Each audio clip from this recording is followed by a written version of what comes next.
So welcome everyone to this webinar, this Mapbox webinar, all about the navigation APIs. We are going to be looking at them both in the context of front-end app features and more back-end data analysis type use cases. I'm your host, Marina Smith. I handle product communications at Mapbox. And our presenters today are Chris Wong, who is our head of developer resources, and Rob Andre, who is a product manager for the Mapbox navigation APIs. Before we get started, just a couple housekeeping notes. If you are more comfortable reading captions in a different language, those are available through the Zoom interface. And also we have the Q&A feature enabled today for Zoom. We encourage you to use that when submitting questions. It's a little bit easier for us to keep track of questions and make sure that they get answered.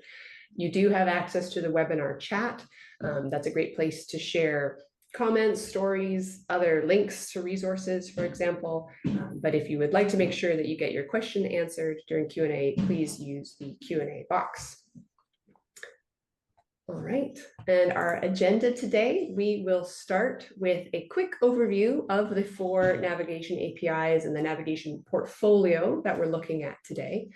And then Chris and Rob are going to walk through the 4 APIs featured today, the Directions API, the somewhat lesser known Map Matching API, the Matrix API, and then finally a bit of time for the Isochrone API.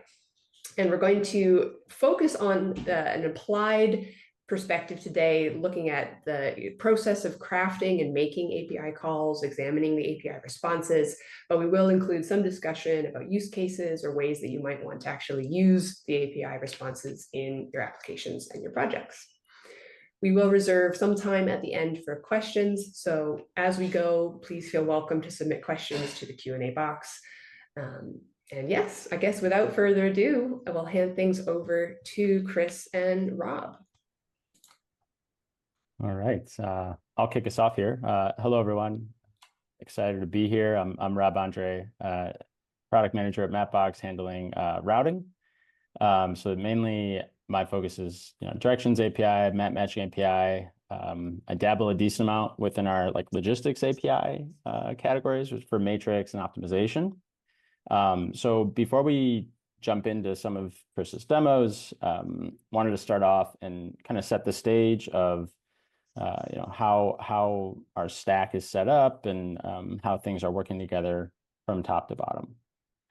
So at the very top, you have the Nav SDK, which is really the front end, right? It's the driver experience.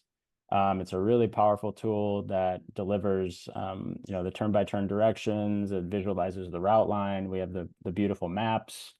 It also has the built-in offline routing as well, and supports, all of our flavors of guidance and lane maneuvers, things like that. And pretty much all customers that funnel into Mapbox that are interested in Nav, if they are building a front end that's going to be on a mobile device, tablet, and we spend a lot of time within the auto sector working with OEMs. So they're obviously interested in building in the in-vehicle infotainment. All of those use cases funnel into using the Nav SDK. And then in the middle here we have our series of cloud APIs that we'll talk through individually, right? So Directions API, Map Matching, Matrix, Isochrone, and optimization. And then at the bottom is really the foundation for how we deliver quality services, and that is our Mapbox data. So that's our traffic as well as our telemetry and movement data, right? So the quality that's set at the base impacts the robust quality of services we can provide in the middle, which then allows us to deliver really amazing quality of experiences through the SDK. So then jumping into Directions API, which is my favorite, I like to frame the Directions API as really the backbone for modern nav. It's delivering those smart routes. It's delivering accurate ETAs. It's giving, the very detailed turn-by-turn guidance instructions. And we've had so much growth in the navigation space that this API really is mature, right? It's insanely reliable. It's really been built to handle those really like high frequency, high density use cases. It's doing all of this in support of, traffic, supporting live traffic, historic traffic, handling live incidents, so closures, accidents, construction, other things. It also supports different transportation modalities. So we have the typical vehicle routing. We support bicycle or two-wheeler routing. We also support walking directions. But then Directions API also supports EV routes. And then kind of a nod to the fourth bullet here for customizable. You'll find this all on our docs page, but there's a whole host of parameters that the Directions API supports that really allows it to create like sort of these custom or niche turn-by-turn experiences. And so like we have one customer that has delivery vans in the logistics space that are really heavy. And for driver safety purposes, they don't want them to route on motorways. And they also want to cap the max speed that those vehicles can go and have that max speed have an influence on the ETA that we present to the driver. So when you combine all those together, you have a combination of leveraging our parameters and the different transportation modalities to really deliver like an amazing turn-by-turn experience for that business. So Chris, let's move over to you and you can walk through a demo for Directions API. Right. Let's share screen. Can you see my screen okay? Yeah. Okay, so to start with the Directions API. So first, let me introduce myself. My name is Chris Wong.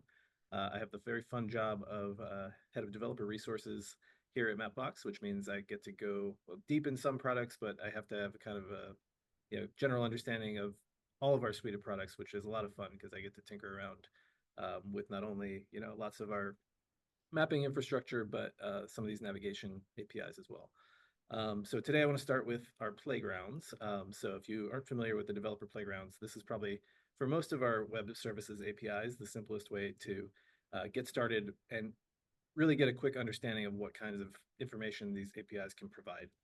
So we don't have all of the navigation APIs represented in these playgrounds, but most of them are there, and the rest will be part of my team's goal actually this year to make sure that they're all covered. So we're going to try and get the rest of them in place later this year. But first, if you go to docs.mapbox.com/playground, the first one on the list is Directions API. So let's click on that. I'm going to click on this little full screen guy over here so it fills more of the screen. And the way we structure these playgrounds is effectively they are a user interface for designed for creating the query parameters that you'd have to pass to the API. So on the left side, you see the parameters. So obviously you need an access token to use our APIs. The most important parameter for the Directions API is the coordinates. So you can either you can manually paste in coordinates if you're copying them from a database or wherever else. You can also search here. So I could search for example, Empire State Building, and it'll, let's see, Empire State. Oh, it doesn't know I'm in New York, maybe? Oh, anyway, bad example. I'm just going to click somewhere. And anyway, you can search here and add coordinates that way, or you can actually click on the map to add the coordinates. So for example, if I did want Empire State Building, I don't know why I would be driving from the Empire State Building, but let's see if we can zoom in to 34th Street and find the Empire State Building, which is going to be right here. Okay, so I'll click on that. There's my first waypoint. So we got some coordinates in there.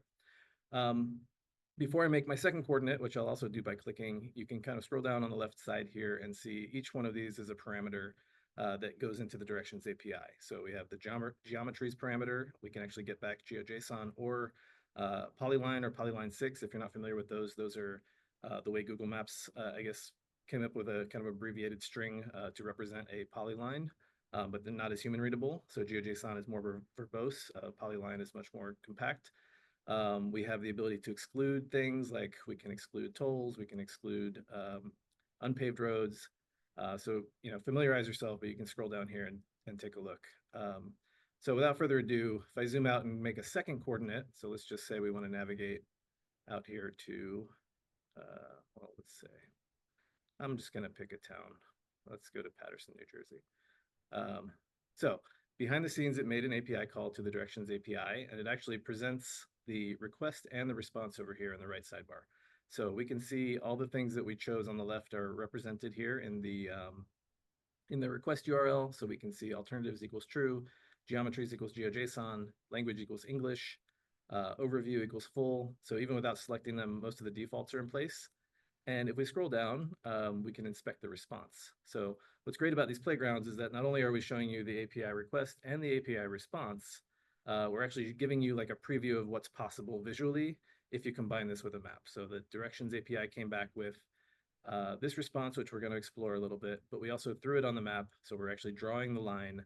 And then we also got these turn-by-turn directions. So these directions that you're seeing on the screen here, we didn't have to do a separate API call for them. They came back right as part of the initial response. So let's expand this a teeny bit and we'll see what we get back here. So we have a routes array and we have a waypoints array. So waypoints is actually just telling us back the same information we put in. So I put in 2 coordinates, my origin, which was on 33rd Street, and my destination, which was in New Jersey on Washington Street. It's giving me back the location, coordinates, and the distance. But if we go up to routes, this is where all the goodies are. So it actually presented 2 routes. So a lot of times when you see you're navigating, it'll if you're doing like live navigation in an app, a lot of times it'll take you on one route, but say there's an alternate route that is the equivalent arrival time, or 5 minutes faster or 5 minutes slower, and that of course will update over time as the traffic information gets updated. So this returned 2 routes. So we actually have 2 options here, even though we're only showing one on the screen. And if we inspect the route object, we can say that there is a duration and distance. So duration, I believe, is in seconds, and distance is in meters. Is that right, Rob? Yes, that's right. Yep. Okay. The geometry. So geometry, this is actually returning a GeoJSON line string. So this is fully compatible with anything that will use GeoJSON, which of course our maps, natively will allow you to add a layer using GeoJSON. So you can just plug this right into a Mapbox GLJS map or into one of our mobile SDKs.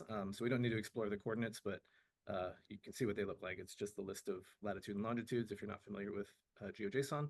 But then really fun is the legs object. So the legs is where it actually breaks down that route. So we have a full geometry, which is a whole bunch of points, but legs actually splits it up into these kind of named sections. So here there's actually only one leg. And let's see what it says in here for notifications. So we have a state border crossing because we're transferring into New Jersey. So if we wanted to display that on the map with a little call out, like that information is in here, and it'll actually tell us where that starts and ends. So geometry index start, geometry index end. So we have to kind of take this object in our front end, compare it to the list of coordinates, and figure out exactly where this notification should appear. But any notification comes with the same indexes, so you can figure out where exactly you want to render it. Of course, you're going to have to build a lot of that on your own if you're not using our SDKs, but all the goodies are in there for you to unpack and work with. Now, each leg actually has steps. So this one has 13 different steps, and we can actually explore this a little bit. It's kind of telling us, where we're starting, what side we're on, what mode we're in, and what is the geometry of this step. So this is actually a subset of the line string. So each of those steps will kind of go in sequence and will have its own information that you might want to display on the screen. Let's go into intersections and see what's going on here. Yeah, so we can actually see the different intersections. Is this where intersections we're crossing through, Rob? I am not sure. Yeah, this one actually includes like a turn weight and turn duration. So anyway, we don't need to go super deep on this, but this is a kind of the appeal of the playground, is that not only are we showing you this route, we can actually show you the full response that you can inspect, and you can go take this request URL and just go copy it and start using it in whatever you're coding. So this is a great place to get started with a URL that you might want to start building out in your code. I want to show a couple more examples where if we actually just keep clicking again on the map, you can see the number of coordinates shown here keeps increasing. So this is how you can actually use the Directions API with an origin and a destination, and then multiple spots that you want your route to pass through. So this is the kind of like find something on my way type of thing when you're already traveling to a destination and you want to say, wait, I want to stop for gas or I want to stop for food, you can add that kind of thing in there. Up to 25, I believe, with the normal, with the driving profile. We can also switch profiles to traffic. So this is under ideal circumstances. This is how it would route us. But if it takes into account real-time traffic, it probably looks the same at this point. But if there were some kind of huge delay, it might reroute us to a different location. So that's something you can experiment with as well. And if, for example, we wanted to walk to New Jersey, we'll see how long that would take us, 16 hours. But you get the idea. You can switch between different profiles. I want to also just shout out really quickly to the EV routing. I'm actually going to refresh this and start over. Actually, thanks to the query parameters, it didn't let me. So I'm just going to delete all these query parameters and start over. And let's go into electric vehicle. So if we switch to electric, there's a whole bunch of new parameters that come into play here. A lot of these are just really long strings of comma separated numbers for describing the electrical properties of an EV. But the demo I like to show here is if we were to drive cross country to Pittsburgh in an electric vehicle using the sedan defaults, which I plugged in here, you can see the waypoints that it's added are electrical charging stations, and that's all using our data for where these charging stations are and what's available. And then we also can give back, along with the information that comes back with the Directions API request, information about how much your battery will be drained at that point and when you need to charge. So we're using the information you provided, so you need to have characteristics of the vehicle that you're in, and that's what all these parameters are for, like the initial charge.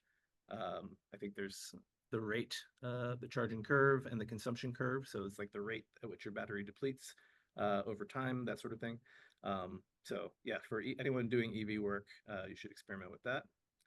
And yeah, so that'll summarize this playground demo, but this is really the best place to get started. So next I want to switch gears. And I've got a simple demonstration here of what you could use the Directions API for in the front end. And without going too deep into the code here, I'm going to set the stage for this as a store locator. So if you're a retailer and you want to have a store locator, a lot of times people will build into their store locator the ability to locate the current user. So it'll use your browser's location and then put a little pulsing dot on the map. And then, as it's showing you different options for their stores that are near you, you might actually want to show the route and how far away it is. So that's something you could calculate behind the scenes in your API call, and use the Directions API to get the time it would take to take there. But what you might also want to do is show it on the map. So let me see if I can run this little code, this little HTML app that I built. Sorry, I've got Zoom things blocking my buttons here. So I'm going to hit go live on this. So I've simulated my location. Of course, I'm not sitting in San Francisco, but if you could imagine that this was a store locator and these red dots are stores, when I click on one, we make a call to the Directions API. And once we get the response back, we can draw that onto the map. So I'll show up the code again really quickly so we can see how that's happening. So I have a function here called getRoute. I have a start and end. So the start is just the fake user location, and then the end is the red dot location. And you can see how I'm building out this API call. So I'm using placeholders here in my JavaScript code for the start, the end, and passing in the access token and setting a few parameters on the Directions API. And then once I get that back, I'm creating I'm using set data in Mapbox GLJS to update the data behind a blue line feature. So when I click again, it's going to fetch more data, and let's take a look at the network tab, and you can actually see these calls. So that's a call going through to the Directions API, and when I click again, it makes another one. So a lot of information coming back that we're not necessarily using because all I want to do is show the line. So I'm just pulling out that geometry line string and then throwing it onto the map. So this is my simple demo for a store locator that you might want to have somebody click on a location and you can tell them how far away it is. We are actually pulling, in addition to the line string, I pull out the distance and direction and convert them into a human usable number. So you can say this one's 16 minutes away and 3.6 kilometers away, and this one is 14 minutes, etc. So imagine a full store locator with lots of different locations. But this just makes it a little bit nicer to let people know just how far away the thing is that they're looking at on the map. Okay, I'm going to turn it back over to you, Rob, and we'll move on to the map matching API. Yeah.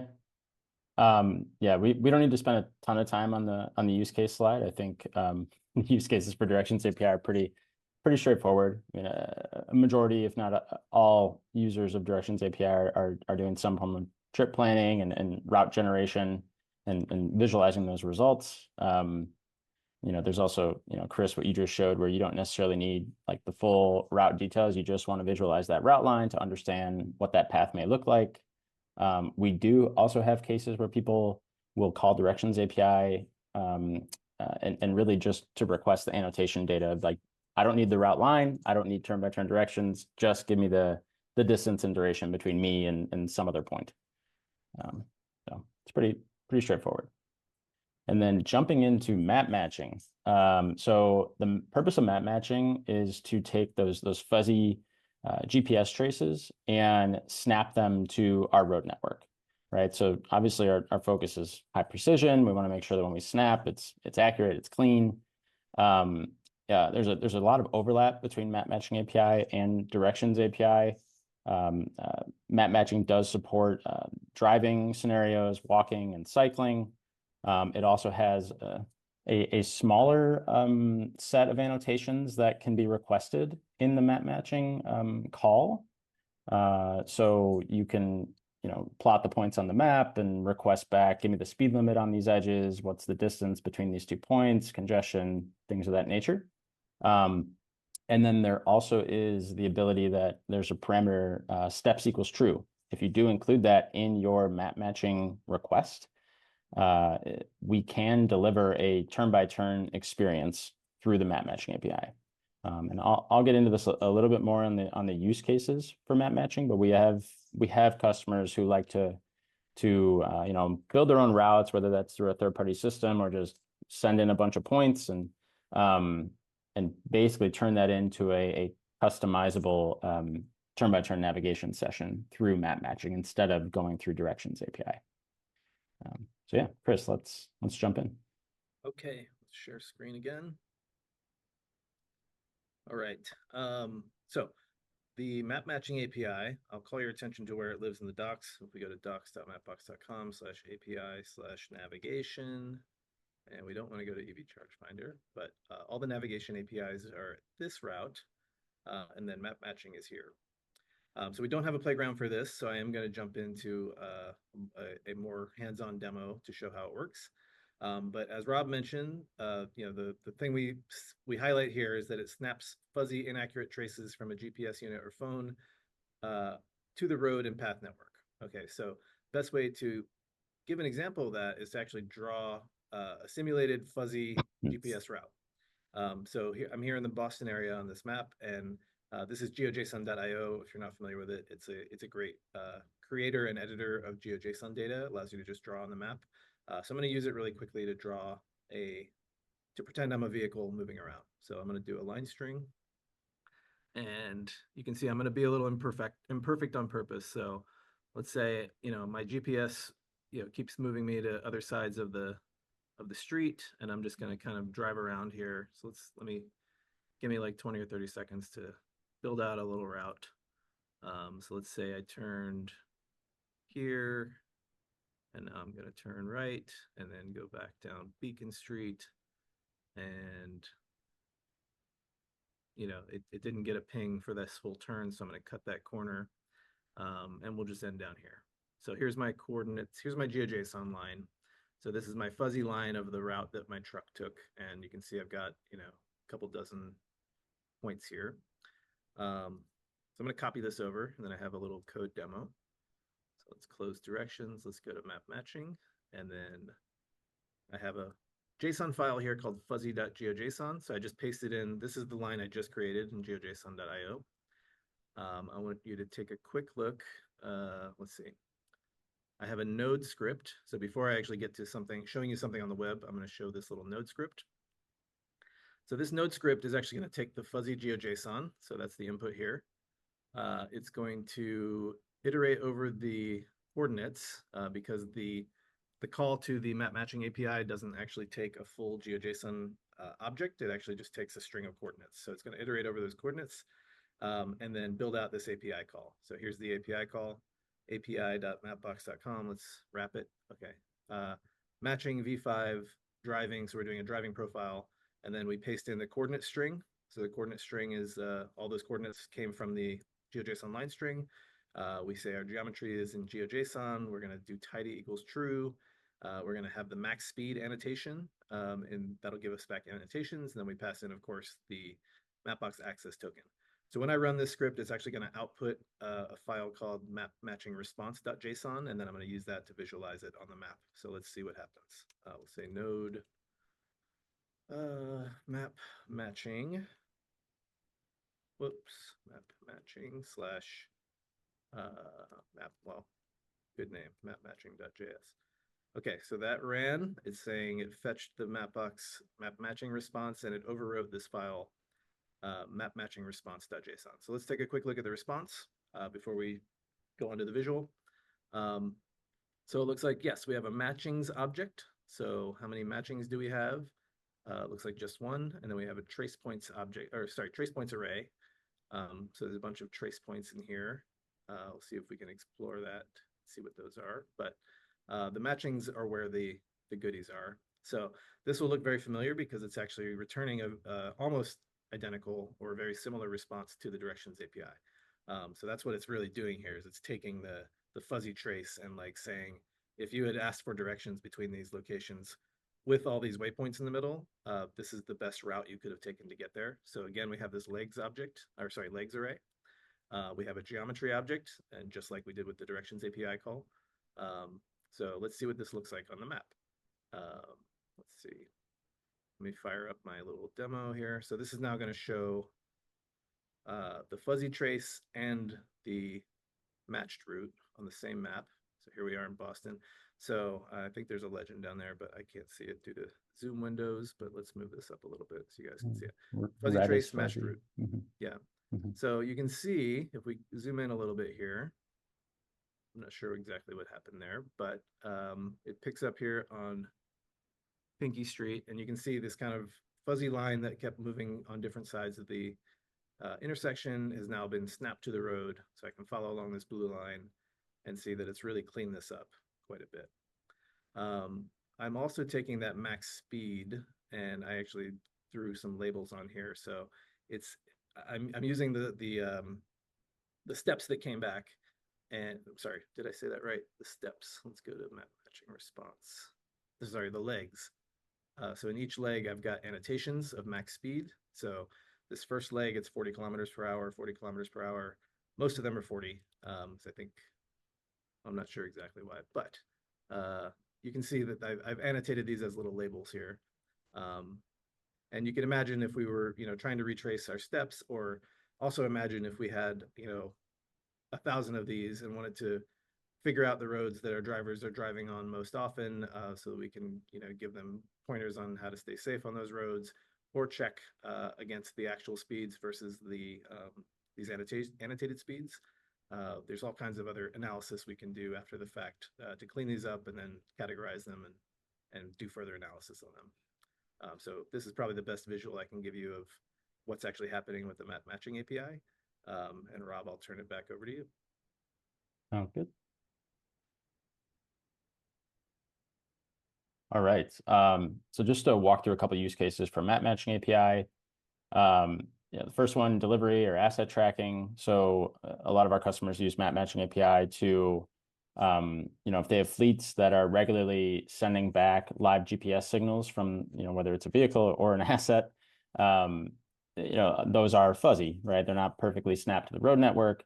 And so if I'm a fleet manager, I want to run those through map matching API, snap them to the road network so that I have an extremely accurate real-time visualization of the driver or the asset as it moves along a path. For trip summaries, it's more of a post-trip analysis type of scenario where you can reconstruct a path, very similar to what Chris just demoed. And with map matching, you can pull back that annotation data and essentially create a trip summary experience of, you traveled this far, you traveled for this long, here's, the roads you traveled, things like that.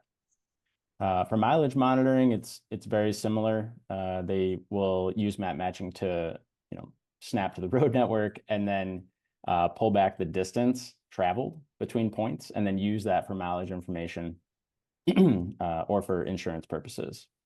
And then from an internal analytics perspective, this use case is really just for consistent visualization. So like Chris mentioned, if you snap one route and you could see it on the map, imagine if you have thousands of those routes snapped on the map, you can kind of aggregate and start to understand movement patterns. So, we have companies that use this for more of like operational insights. And then the last one, fleet monitoring. This one is for more of like reconciliation cases and compliance. So in the logistics space, you have, instances where your drivers might be speeding, they might get a ticket. There's some event where the fleet manager, so to speak, needs to reconcile that case. Like, were they really speeding or is something else going on? And so whether it's post-trip or somewhat like near real time, you can build that map matching request, pull back the live road speeds, and compare and contrast that against what the driver's reporting, or if they got a speeding ticket. So it is for like reconciliation. It's also to then talk through driver safety practices and other risks, things like that. All right, Matrix. So Matrix API is relatively straightforward. We're starting to get into more of our logistics APIs now.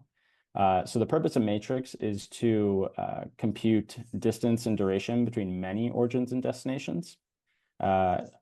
Matrix is incredibly like massive. We can handle a ton of scale. It's very, very reliable, very, very fast.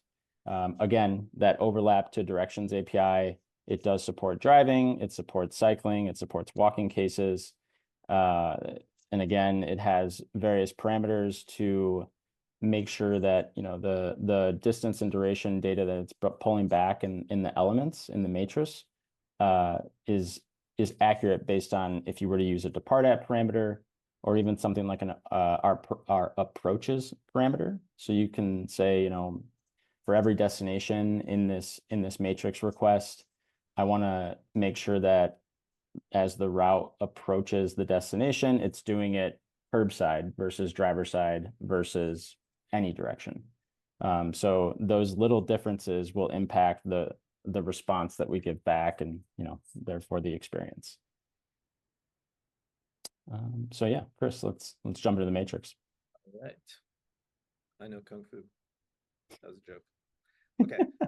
Matrix API is here's the docs page for it. So as you can see, we're doing many to many directions. So it's similar to if you have a collection of points, you want to know the distance between them all. You'd have to call the Directions API 9 times to get the distances between these 3 separate points. So this does it for you and then gives you back this like consolidated response. So take a look here into the docs. Again, we don't have a playground for this, at least not yet. But I have another demo. So let's jump in on, let's go back to GeoJSON.io, our favorite. So let's clear this. Do I have it clear in here? Clear. Okay.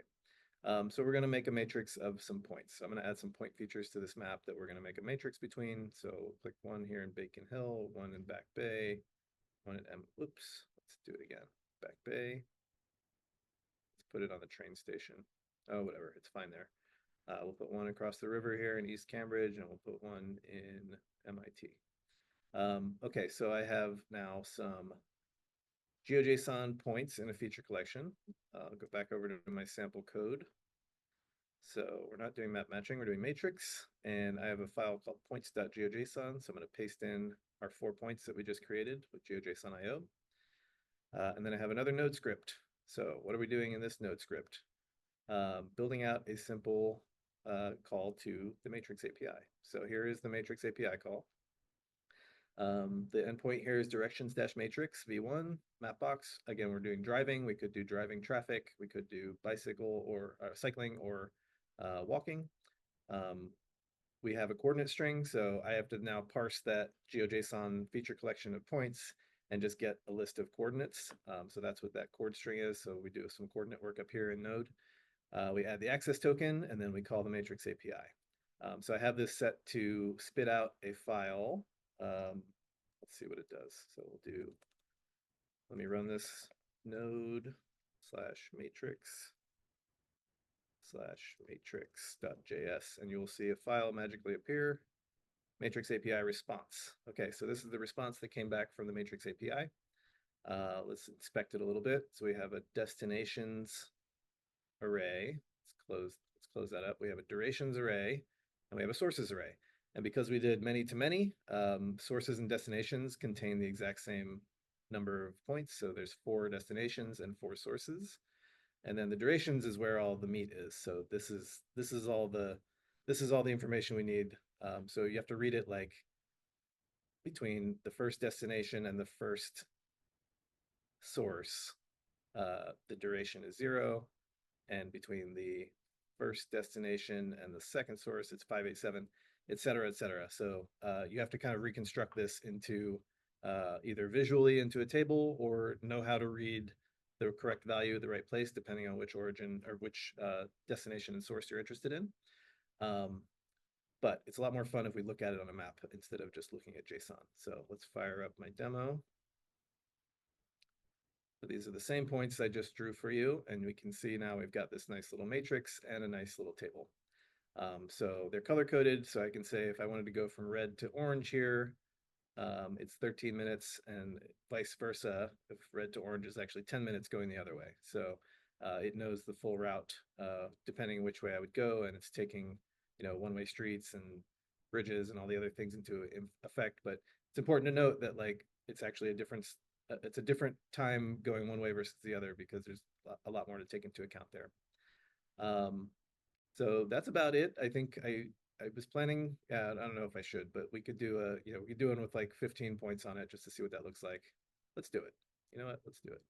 I did plan it. Let's do it. So I'm going to go back to GeoJSON.io. I'll run the same thing.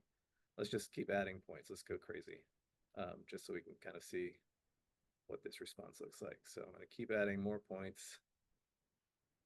Yeah, Chris, while you do that, I'll just note that a lot of customers that use our Matrix API, whether it's for really large matrices or small, the results of that they'll typically funnel into Optimization API. I know we're not talking through optimization today, but they'll funnel that in, and then Optimization API will deliver them a more intelligent route in the proper order to take advantage of the results that they receive back from Matrix. Excellent. So here's what it looks like with this whole bunch more points. I think we're now repeating colors, so I'm not even sure which one we're looking at just yet. But if I were dark blue, for example, maybe that's the only dark blue. No, there's 2 of them. I don't know which one this is. But if I were this one and I were looking for, if these are all people that need a pickup and I'm a taxi, I can, look over here in this table and know if I were this dark blue, or maybe this one, what's the lowest number here? So the closest person is 4 minutes away, which is purple. And I believe that's right. So I think it's this person. I actually did have labels here. So it says 51. Oh, what is that? 511.3 seconds. So I think that's 4 minutes. So I'm pretty sure that's the leg we're talking about here when we look at this blue to purple here, 4 minutes. So there you have it. If you can pull all this information real time from vehicles that are out in the field and just run a quick calculation and be able to either get back a visual. This probably isn't the best visual, but it's best for understanding. But we could quickly get back a visual and identify which of the many is the closest one. So I'll turn it back over to you, Rob. Yep. All right. So just to talk through a couple Matrix API use cases, our most popular one is actually the basic store locator that all of us are likely familiar with on store websites, like find me the nearest Starbucks or something to that effect. And then we also use Matrix API in a similar vein as like store locator, but also for like category search, even in our own nav. So if you say, find me all the gas stations around me, or find me coffee shops, as opposed to putting in like a very specific location, we'll leverage Matrix API for that because it's very quick, and it's built to pull back all those results very well.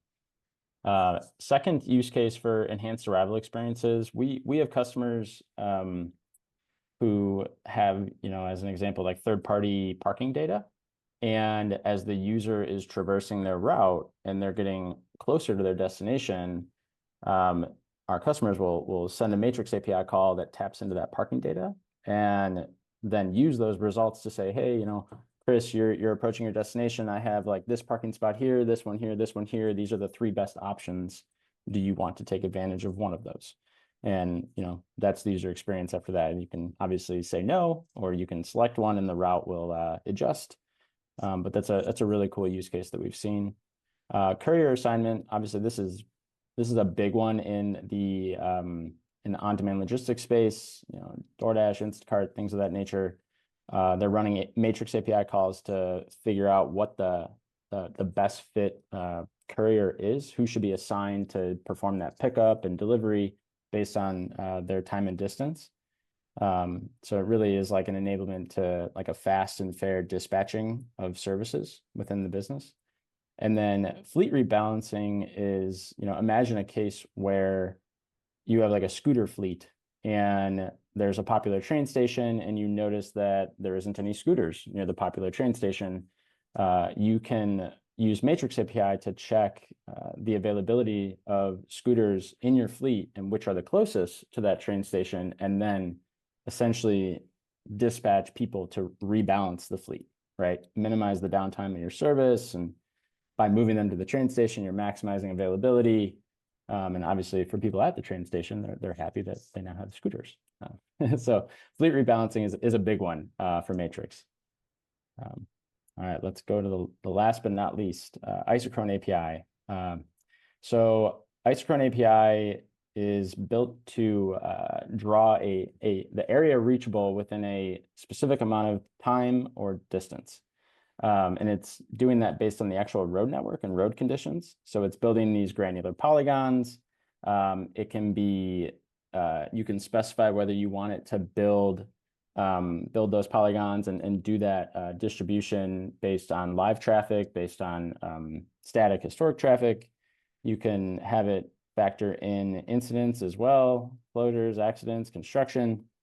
It does support the different travel modes. Again, I think the common theme here is everything that we support in Directions API with respect to, driving profile, walking profile, and cycling profile. We support those across all the APIs we've discussed today. And then lastly, Isochrone's API, it does support the depart at parameter. So you can specify, how far can I reach if I were to leave right now and travel X distance versus if I were to leave in rush hour, a couple hours from now. And it does have exclusion functionality too. So if you asked that same question or built that same request and said, in rush hour, how far will I go if in 50 miles? And also exclude motorways, only take primary, secondary, tertiary streets. So it's a very robust API. So yeah, Chris, let's jump in. Right. So I'm back here on the developer playgrounds page, and if we scroll down a bit, you'll see that there is an Isochrone API playground. This one's a lot of fun. So let's jump in here. So again, we've got parameters on the left side here, and you can choose, what you really need most of all is a single point, and that's going to be your origin that you're going to go out in all directions from for a certain number of minutes. So here we're going to say 10 minutes. Let's do 20 minutes actually to show it off.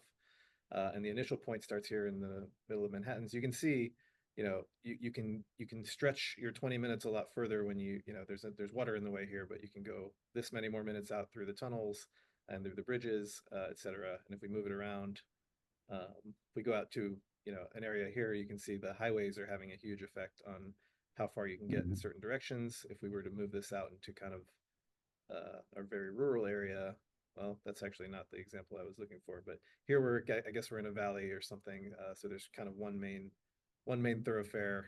I just picked this randomly, so I don't even know I think I was looking for something that's going to turn more into a blob. Actually, here, let's do it this way. If we go back to New York and zoom in, let's zoom in on a place with a street grid and do a smaller walking distance. You'll see it turns into like a diamond. So let's do walking for 10 minutes. So because we're on a street grid, this is a very uniform pattern, but you can only make sort of 90-degree turns here. So this is great. And then same as the other playground, we're showing you the full request URL. So you can play around with the user interface and then get a fully functional working API call that you can just copy and paste here. And then we also let you inspect the response. And the response here, besides the actual geometry, it actually is a GeoJSON polygon, feature collection. And inside there is one feature. You can actually do, you can get multiple features back with it. But inside that feature, we have properties. So it is actually giving you some, we call these simple style parameters. So you can actually do, it's giving you some colors and opacities if you wanted to visualize them that way. You don't have to. And then the geometry itself is just a GeoJSON polygon here. So that's great. I do want to call out one more little example called, where is it? Meet me in the middle. There it is. So this is a great little demo that Mapbox built a while back, but shows this idea of, two isochrones, and if you have two different spots and wanted to know, where's a place that both of these spots will overlap within a 20-minute drive or whatever it is, we then actually process that and show you the overlap area. So we're doing like a client-side intersection of these two polygons here. I actually think this needs some improvement because it's supposed to show like coffee shops in the middle, and that's kind of like a visual of that, but you can play around with this and play around with some of the parameters there and check it out. I've got a quick demo over here. So let's open up my Isochrone API demo. So for this one, I'm actually going to use GIS, but I want to go back to GeoJSON IO, and let's go back. So let's clear this, and I'm going to make a few points. So what I want to do is I'm going to make an API call. I'm going to make a series of API calls to get isochrones for the points that I decide to draw here. And then I'm going to open those in GIS and do a quick intersection with another point data set. And you'll see what I mean in a moment here, but let's just get a few points on the map. So any old place in the Boston area.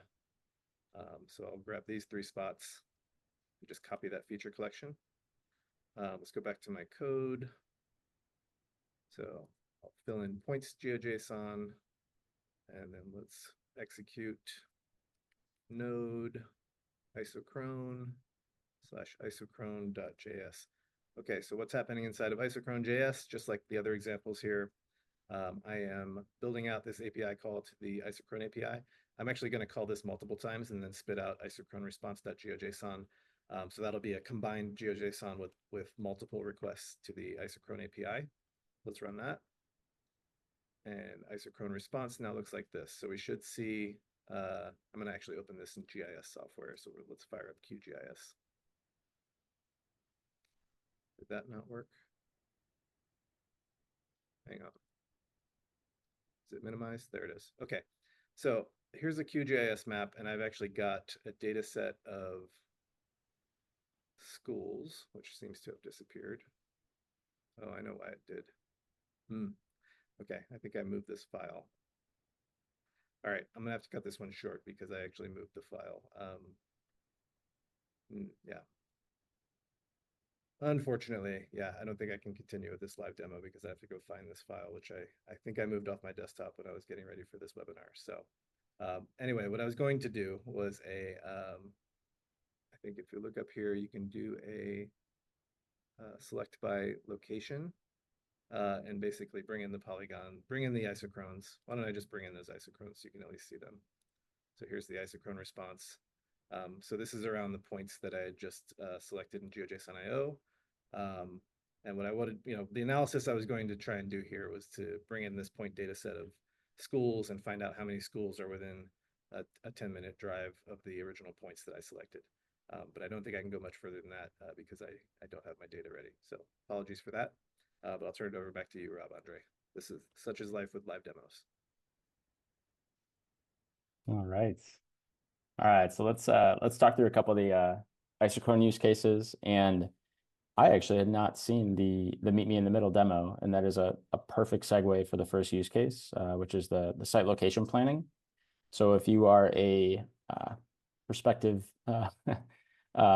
store owner and you want to open a new store location, you can use not API. You can use Isochrone API to basically pinpoint the best site location and try to, overlap APIs to see where there might be the most foot traffic or what's within the best, or what's within like a 15-minute drive, or what's the best location for like the most efficient like deliveries, things of that nature.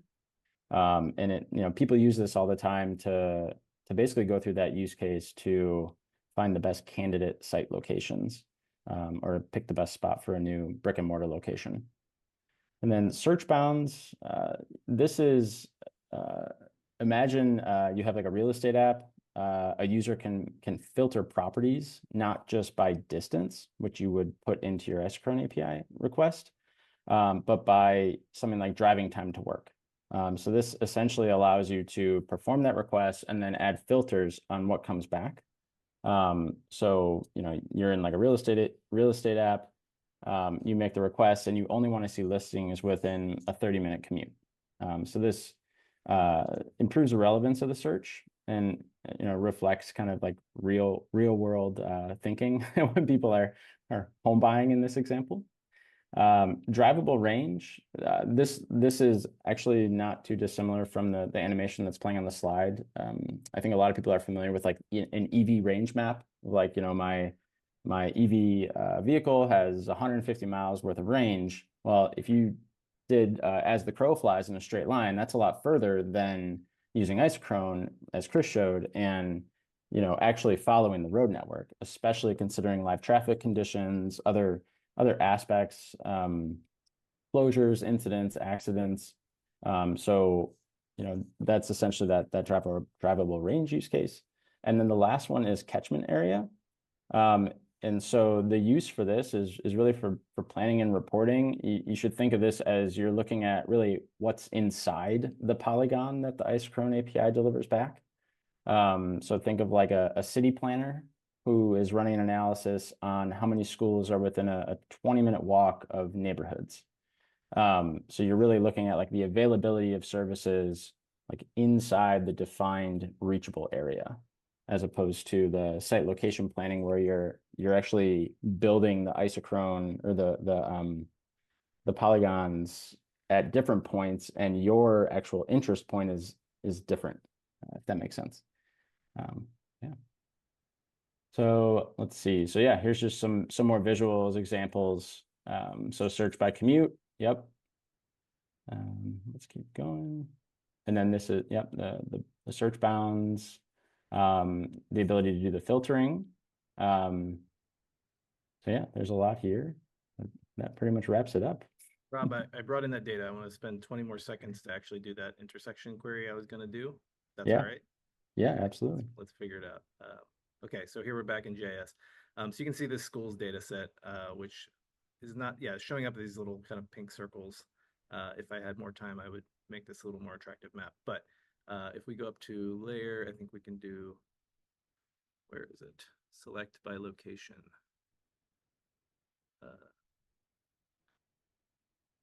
Where am I looking? Vector. Is it in here? Select by location. Thank you. So I can say, take my schools data and compare the features from Isochrone response, and then run. And you can see they all turn yellow, the ones that intersect. So, if this were a very large data set, the same thing would apply. You can actually take the Isochrone and use it if you have a spatial database and do, if you're using PostGIS or something, you can do an ST-intersects. So this is just illustrating the same concept of like, we can figure out points that fall within the polygons and then react to that information somehow. So I'll stop there, and thank you. I'm glad I was able to save that demo. Wonderful. Thank you, Chris and Rob. It's time for Q&A. So let's take a look and see what we've got still in the Q&A box. We have had a number of questions on the topic of optimization, some specifically mentioning optimization API v2, is that still in beta? And then other questions more like, in an optimization type use case, could I combine some of these different APIs? Maybe Rob, do you want to just share a little bit about how you think about optimization and specifically that API? Yeah. So the first question, yes, the API is still in beta. We are working towards a plan to make it generally available. And the optimization API basically is a partner to the Matrix API. So I'm sorry, excuse me. You would run the Matrix API, and I kind of mentioned this earlier. You'd run the Matrix API, use those results, and funnel them into optimization API, and it will give you the optimized sequence of stops or the optimized order of stops. And that's for optimization V1. If you're talking about optimization V2 and you did that same flow, you'd receive an optimized sequence of stops, but it would be more robust. It would say, which drivers go to which location in which order, right? And then depending on the use case, and if you're going to use like the full Mapbox stack, or maybe you take the optimization results and go elsewhere with them, you can use that to then funnel those results into the Directions API and build a single really long route with all the orders and all that data. Or we've seen some companies kind of fragment those results to say, okay, just build one route at a time for Directions API. But yes, a lot of the APIs kind of flow together, and I think that's like the flexibility that Mapbox brings, right? It's not just this like hard-coded like direction, like everything's built in a silo. But optimization is a good example of that. Right, and building on that, we have a question from Amir asking, what about a situation where the order of points? There's pickup 1, pickup 2, and then delivery 1, delivery 2, delivery 3. What combination of APIs would you use in that kind of situation? I guess I would ask, what's the goal? Is the goal to understand distance and duration between points? Is it the optimized sequence of stops? Is it how many vehicles are in the fleet? Like these are things where you can use the tools like the optimization V2 playground. I'm trying to remember if there's a. It sounds like Amir asked that question also during the Directions API section. So maybe if you know the order already and you just need that route, then you would place the coordinates in order in the Directions API. That's right. Yeah, that is absolutely an option as well. Continuing on the theme about ways to combine the different APIs, we have a question from Jose. Can I combine the Isochrone API with the Directions API to plan more complete routes? I don't see why not. I don't think there's any limitations there. I'm just thinking of the use case. It might be similar to some of the ones we shared with the visuals on the screen there, where you use the Isochrone to like say filter to find the driver or find the route that's within there, and then you would make a call to the Directions API to actually plan the route. Yeah. It's kind of different steps in the operations. Okay, let's see what else we have here in Q&A. Cody asks, does the Directions API support different vehicle types? For example, heavy trucks, 3+ axles, they can have very different distance time requirements. Yeah, that's a fantastic question. The topic of like truck routing comes up a lot at Mapbox, and it's something we're actively exploring. So right now we do support routing based on vehicle dimensions. So you can put in max height, max weight, and a max width, but we do not support like more truck routing-esque parameters for like axle count, weight per axle, HGV, things of that nature. I know we're at time, but I think we can just go over for a couple minutes to answer a couple more questions, if that's all right with our speakers. We have an interesting one that's come in. Weather related, is there any way that Mapbox navigation can account for weather? Can I show things like high winds or snowstorms along a route? Yeah, I believe that's something that's in development right now.